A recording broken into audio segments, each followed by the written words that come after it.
Hi, this is Roberto Tirado on Dave's Gone By on WGBB. Dun, dun, dun, dun, dun, dun, dun. Ladies and gentlemen, Pat Harper, Jerry Gerard, Steve Bosch, and Roberto Tirado with the weather. This is Action News at 7:30. Yes, indeed, ladies and gentlemen. Does that bring back some memories for New Yorkers or what? Now, the voice doing that intro was not the voice you would have heard on Channel 11 PIX during 1977 through 1984, when that was kind of the team doing the news on Channel 11. But certainly one of those names, that Weatherman name, you should recognize the voice because he is here with us on Dave's Gone By tonight. Please welcome Roberto Tirado, Weatherman. Hey! All right, Dave, thank you very much. You're absolutely right. You know, it was called Action News. Uh-huh. And it had a very, very odd little theme that I just did. And there were lots of action news all over the United States, actually, for a while. You know, they had that concept like eyewitness news concept. Got it. You can go in different states and see the eyewitness too. And they had the music, too. It was sort of a formatty thing that they would bring, kind of like Jack FM to, exactly. in a weird way. It's kind of an interesting situation because at that time, a guy named John Corporon, who was the news director at that time, wanted to put a team together to replace. Are you ready for this? Sure. Sally Jesse Raphael, who was the anchor woman, and she was not very happy about this. Yeah. And she said, "What do you mean they're going to put a news? What do you mean I'm being replaced?" You know, because a lot of people don't understand that Sally Jesse Raphael, before she made it really big, was like fired 18 times from television, and then finally she made it as a star. Huh. And we were just one of the many people in her way to encumber her success. I think it was the glasses, actually. Maybe it was the glasses. They didn't get hip until the middle of the 1980s. And then people said, oh, the glasses are hip. And then, bam, she went right to the top. And, of course, God bless Pat Harper. She was beautiful, blonde, blue-eyed, lovely, lovely woman who died a little too early in life. Yeah. But she smoked 5 packs of cigarettes a day. And I'm not joking. I didn't know that. It was, she smoked so much, we kept saying, Pat, don't smoke, you know. But she couldn't stop. And that really did her in, and that's really... She died of lung cancer, I assume. Yeah, she got very ill. And unfortunately, I think we lost Jerry Gerard about a year ago. I think, or 2 years, or something like that. Yeah. And he was not that old, so that's not... So, you know, it's funny. Life is strange when you start thinking about that. But there was a moment when we were the best news team. 1977, we were the best news team. Emmy, we got our Emmys. Yeah. We got an Emmy for that, for the best news team in New York City. Woohoo! Yeah. Very cool. And we got also an Emmy for that the year, I think, when was the big... when all the lights went out in New York. Was that 77? That was the 77 blackout. With Son of Sam, I think, was a year or two or something like that, yeah. We were there doing the show. All the lights went up. You know, you had an extra generator at the Channel 11. Don't forget now, Channel 11 News, WPIX, was stationed in the Daily News Building on 42nd Street, 2nd Avenue, the Daily News Building. That's the building that you saw in Superman with the big globe. Of course, yes. Remember the big globe in Superman when he walks in the building? That's WPIX. That's the Daily News Building. Yeah. I think or it is maybe still the Daily News Building, but it's not where PIX is, or WB11, or CP, whatever they call it now. And I'll never forget, I was walking out, we just finished the show, and then the lights went out. And then we started getting phone calls all over the country in the United States, and I manned the phones. I don't know how many people I talked to, telling them there are no lights in New York. It's the most insane thing I've ever heard of in my life. Meanwhile, the whole building was lit up, the Daily News Building, with hundreds of lights, because guess what? They were filming the Superman scene that you remember where the helicopter was coming down the side of the building. Remember Lois Lane fell out of the helicopter and Superman had to go up and get her. Well, of course, they had about 500 extras out on the street. The lights were all blaring on the building, and surrounding the lights there was nothing but darkness on both sides of New York. Except that one little building lit up for the Superman sequence, the famous helicopter. Director Richard Lester, I think he did the first one, must have been like, oh, this is the shot, just point the cameras that way, so there's nothing else but this building. That's marvelous. But you guys must have been, I mean, maybe not on the news while it was on, but there was a blackout 10 years earlier. I mean, it wasn't news that New York could lose power. As we did even recently, But it was strange, because walking that night to a Grand Central Station was very adventurous and frightening, because you couldn't see anything in front of you. I mean, criminals could have come out of anywhere that night. Yeah, except they couldn't see either. But yeah, since it's not like criminals have 15 vision. I think they've got the same eyes the rest of us do. And as a result of that, nobody got hurt because nobody could see each other. It was a wonderful night. Oh my gosh! It's a night unlike the only other day that I can remember is I was doing the weather in 1978. Yeah, now you remember. Now that night, it was a little chilly. And I went on the air. I talked to the guys that were briefing me, and they said, Roberto, tomorrow could be one of the greatest snowstorms ever. And do you want to go with it, or do you want to just forget about it and just say it's going to be a little snow? I said, no, let's go with it. Let's go with it. Let's gigantic. So anyway, I go on that night, ladies and gentlemen. It appears that the system is coming down from Canada, and it's going to give us so much snow that it may turn out to be one of the greatest storms of the 20th century. And of course, one guy called me, wanted to come over and beat me up. He actually wanted to come to the studios. How dare you say something like that? The sky is clear. The moon is out. Everything is beautiful. Well, the next day, the snow hit. It shut down the tri-state area. I lived in Connecticut at that time. I couldn't get to the station. The city was locked. Ella Grasso was the governor of Connecticut at that time. I remember all the highways into New York were shut down because it was like a blizzard all night. And the state police of Connecticut took me to New York on one of those little, what do you call those little things that they look like a sleds. Moped almost, or a like a little moped with sleds underneath it. Oh yeah, I know what you're talking. I know what the names motorcycle. are. Yeah, with sleds, and they took me all the way to 42nd Street, and I wish I had taken photographs. The city completely stood still that day, and I kept wondering to myself, boy, I wish that guy would call me back. The guy that called me last night. He never night. did he? Huh? No, he didn't. So some of those adventures of between the blackout and the big. You sure it wasn't Stormfield? Whose name, by the way, is Elliott Field. And he changed it literally because he was going to be a weatherman like his dad? I should have called myself Tornado Tirado. I would have been even more famous. Tornado Tirado. I think Roberto Tirado is just fine. And that's who we have in the studio, by the way. Roberto Tirado, the best known as the weathercaster from Channel 11, WPIX, from about 20 to 25, 30 years ago. I got to go for the obvious thing. How did you start being a TV weatherman? It's very strange, Dave, because I didn't begin this. Lots of people begin their lives in actually different highways, as it were. I was in New Haven. And in New Haven, believe it or not, I was studying with some of the people up at the drama school at Yale. And I was doing Shakespeare and Moliere on stage. I was actually being trained as an actor. And the strangest thing happened. None of us had money. And so one of the guys said, hey, you should go down to the local TV station, WTNH Channel 8 in New Haven, Connecticut, because they're looking for news people. I said, but what do I know about the news? No, just go down there and find out what's going on, because if you can get a job, then you'll have extra money. We don't have to call our parents, or we can get the money for you for pizza or sandwiches when we need it. I said, that's a great idea. We'll just do it for the weekends. Well, anyway, I went down there. And actually, I wound up doing a minority programming for Channel 8 with an unknown young lady by the name of Sue Simmons. Sue Simmons. Yeah, she was the NBC anchor woman, for many years. And we started out in New Haven. She working with me in New Haven, doing local TV in New Haven. And then they needed a weatherman. So they said, do you know anything about the weather? I said, no. Now, you understand, this is going way back. And, you didn't need degrees or anything like that. You don't need them now. No. Do you know some of the people that were weathermen before they became famous? Well, David Letterman. That's very good. David Letterman. What's the big star that was a weatherman? And okay, I'll give you a hint. Sure.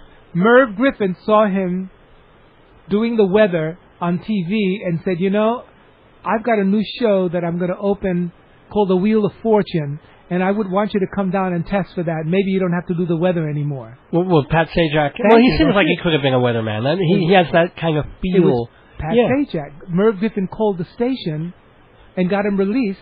He left doing the weather and became the host of that show, Wheel of Fortune. And the rest is history. It's a nice entree. And none of these people, by the way, were meteorologists. No, they weren't. Whatever that. Well, Al Roker is not a meteorologist. You know. There were only a couple who, well, maybe now they all have to be. I don't know how and it even works now. in those days, remember now, Dr. Frank Field and his son Storm were eye doctors. Well, I guess they could see farther into fog. That's it. And of course, they became legends as well. So it was a different time. Anyway, I beat out about 40 guys. And I wound up doing weather on the weekend in New Haven, Connecticut at about 1975.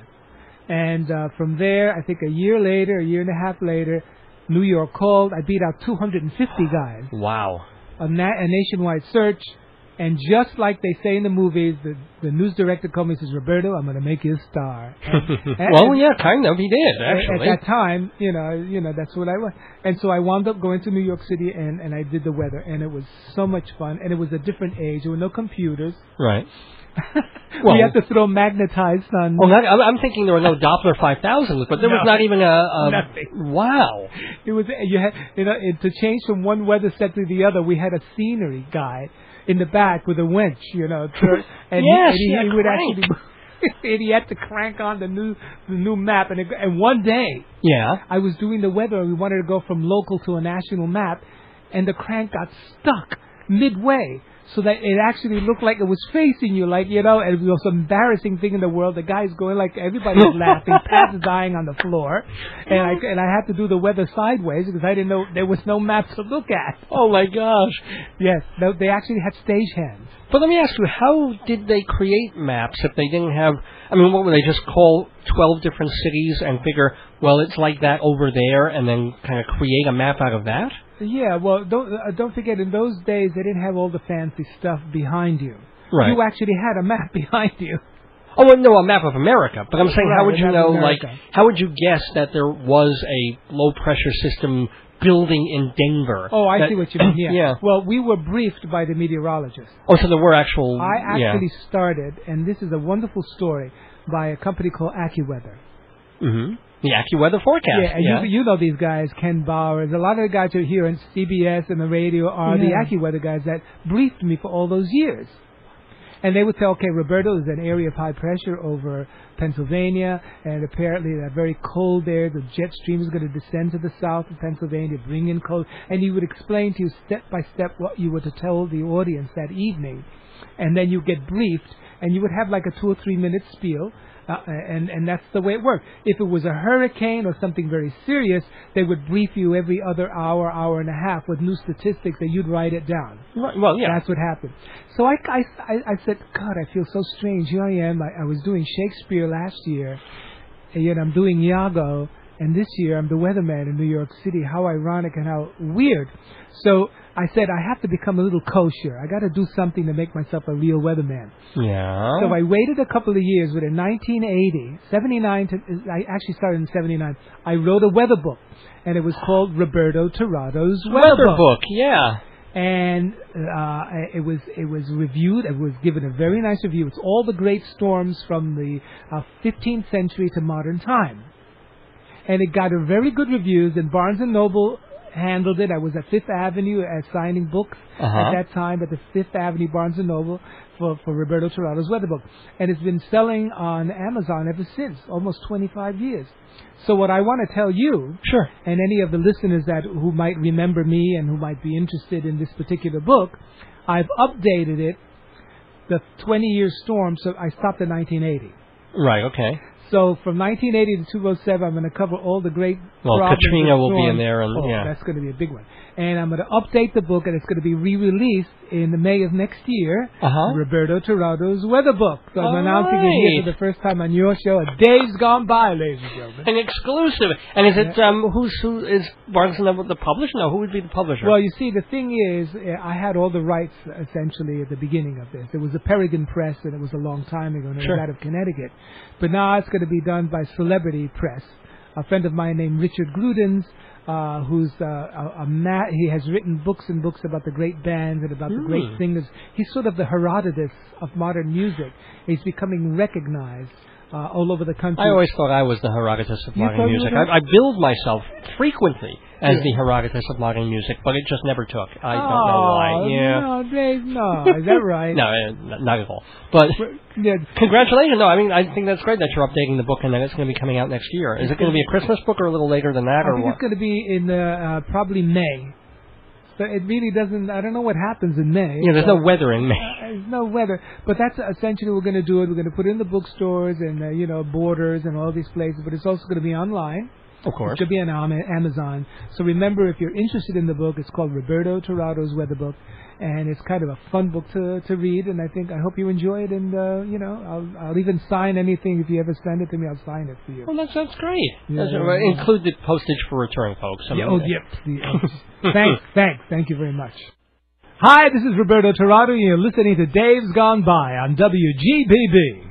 Now, there was something we were talking about before we got on the air that we still have a little bit of time to do, and that is as much as you've been in media for several years now, and you've done TV, and you're in publishing now and all that, there's something that kind of frightens you about where media is going and the total pervasiveness.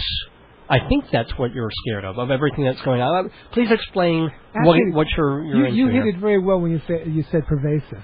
Mm-hmm. Because it is actually a part and parcel of everyone's existence from the moment they get up to the moment they go to bed. And information is good because we should be an informed society. Unfortunately, the information is so much, and it's at 24 hours with 100 different people giving you information time and time, and I think that it's just a little too much. People are not able to handle it. I call it the invasion of the privacy of one's day. If you get up early in the morning and you hear the birds going and you watch, at the moment you turn that radio on or turn that TV on, you're going to be hit like with a toxic shock of information that a lot of people don't know subliminally, working subliminally. People say, why do I feel so tired today? Why do my stomach hurts? Why am I feeling depressed? Why am I feeling miserable? And then I think, and I'm not, and I don't believe, by the way, in experts. What I believe is that's very important. All of this information has done something very bad for the people. Critical inquiry of issues are disappearing, and people are living only by sensationalism and just one-liners that they read in the news, thinking that is the world and that is the issue at hand. And that's one of the great dangers. When a society loses its ability at critical inquiry, then we have a big problem. And so lots of people live in this world of news. They're getting a lot of information, but they still don't know anything. Well, yeah, I mean, it's, they don't know anything. WINS, as wonderful as it is, 22 minutes, we give you the world. Do they really? I mean, it's funny, they give us commercials, they give us one-liners, a little paragraph, and then it's on to the next, and it's 5 minutes of sports and weather. And if a guy gets stabbed on 3rd Avenue and 45th Street, he would now get stabbed that same day on 20 different radio and TV stations for at least 150 times. So how does that work? If you really think carefully, it works in a very quiet way in the back of your mind. Violence, you start being frightened. You start not thinking about, maybe I should carry a weapon, or I should walk down the street, and thus and thus and that. And it's really doing so much damage to the people. Also, what's going on in the rest of the world, we're all in one living room now. It used to be that you lived in our own different worlds. In Sweden and France and Spain and Germany and America. If you lived in Colorado, you didn't really care what was going on in Florida 40, 50, 60 years ago.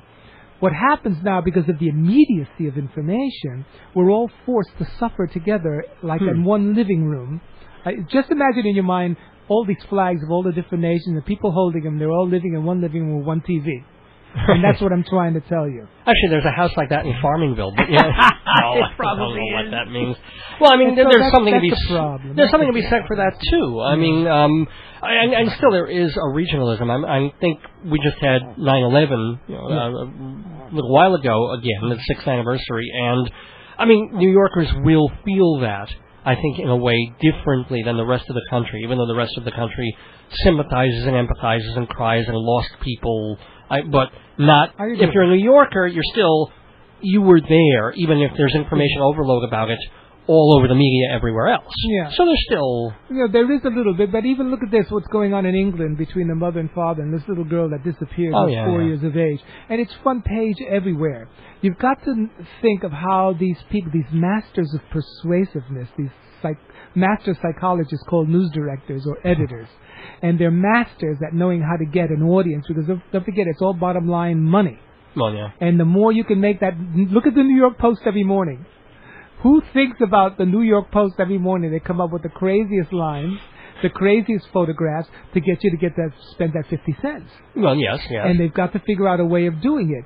But it's no longer news. It's become the world of the Enquirer magazine. Well, no one will point to the New York Post as the bastion of new. I mean, they don't even point to themselves. There's a big story in I think New York Magazine about the New York Post this past week or so about just. I mean, they know what they're doing. They're not stupid people. They know exactly what they're doing. They're making zillions of dollars over the New York Post. No question about it. But information, I think, has to be handled more responsibly.